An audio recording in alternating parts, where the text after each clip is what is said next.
The sixth chapter of Genesis contains an account of the days of Noah, a description of momentous interest to us today.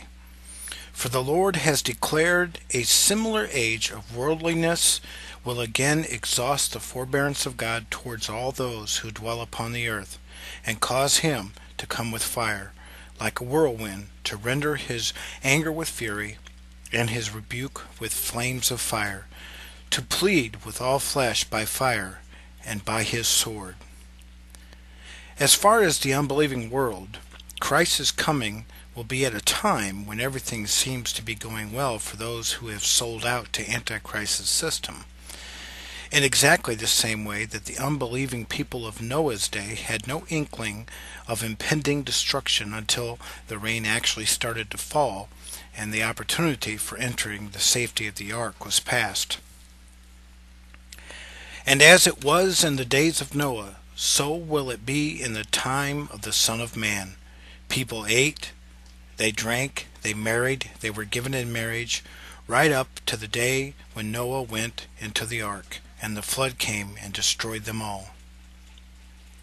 And again in Matthew chapter 24, as were the days of Noah, so will be the coming of the Son of Man. For just as in those days before the flood they were eating and drinking, marrying and being given in marriage, until the very day that Noah went into the ark, and they did not know or understand until the flood came and swept them all away, so will be the coming of the Son of Man.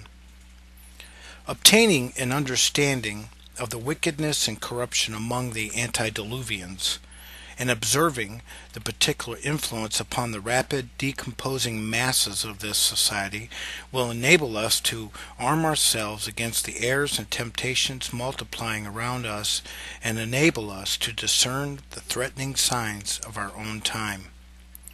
The first characteristic of the antediluvian age was the rapid increase of population. Now it came to pass, when men began to multiply on the face of the earth, and daughters were born to them. The increase of population is ever tended to intensify sin. Every form of evil which exists in thinly populated countries will proliferate where men have multiplied, where there are countless vices peculiar to crowded regions. And where they are numerous, men support each other in rebellion, and are prone to become far more daring and defiant of God. Among ourselves, the strongholds of rationalism and atheism are always to be found in large cities.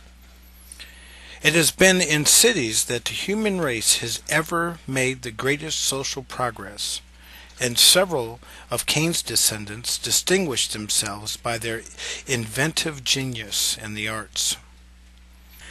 The first civilization, that which perished in the judgment of the flood, was Canaanitic in origin, character, and destiny. Every element of material civilization is mentioned in Genesis chapter 4, verses 16 through 22.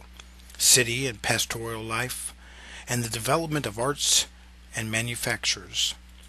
The Canaanitic civilization may have been as splendid as that of Greece or Rome, but the divine judgment is according to the moral state, not the material. But while the families of the earth were increasing in number, they were at the same time making vast progress in civilization and knowledge. In that age, men lived on for nearly 1,000 years. Their immense accumulation of knowledge, experience, and skill must have advanced science, art, and the invention and manufacture of all the domestic devices of a luxurious civilization. Sad was the result of this civilization, for when the time came, no true worshippers of Elohim were to be found except in a single family of Noah.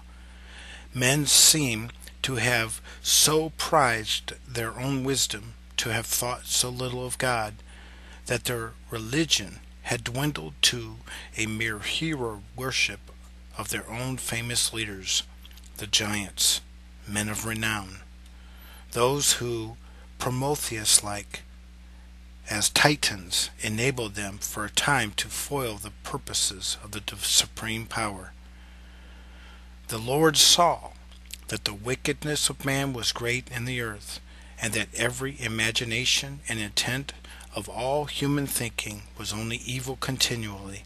And the Lord regretted that he had made man on the earth, and he was grieved at heart.